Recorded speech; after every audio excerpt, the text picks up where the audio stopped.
Hi అండి, అందరికీ నమస్కారం. ఈరోజు వీడియో ఏంటంటే మిరపకాయలు చింతకాయ గుజ్జు అనమాట. దీంతో మిరపకాయలు పెట్టుకోవటం, మిరపకాయ.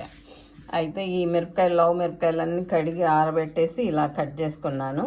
మంచిగా కట్ చేసుకుని ఈ చింతకాయని ఏంటంటే నేను పచ్చిది తీసుకోలేదు, పచ్చిదైనా సరే ఉడకబెట్టి ఇట్లా గ్రైండ్ చేసుకోవచ్చు. నేను ముడి చింతకాయ తీసుకున్నాను అనమాట. ముడిది మనం కొత్త కాయలు వస్తున్నాయి, ఇది తొక్కెట్టు పెట్టుకున్నాను. ముడి చింతకాయలు తీసుకుని దాన్ని ముడి పచ్చడిని కేజీకి ఒక పావు అనమాట. దాన్ని నీళ్ళు వేసి గ్రైండ్ చేసేసి వేడి నీళ్ళు కాసి దాంట్లో పోసాను.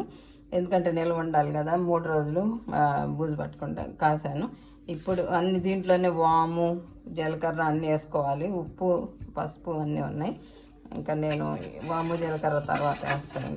లేదు నా దగ్గర వాము తెప్పించేస్తాను. ఇప్పుడు ఈ మిరపకాయలని దీంట్లో పోసేసుకుందాం. మిరపకాయలు దీంట్లో పోసేసుకొని ఇప్పుడు ఈ గుజ్జుని దీంట్లో పోసేసుకొని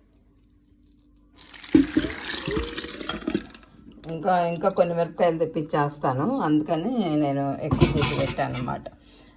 కేజీన్నరకు చెట్టు గుజ్జు పెట్టాను. ఓకేనా, ఈ పని 3 days తర్వాత ఎండలో పెట్టుకోవాలి.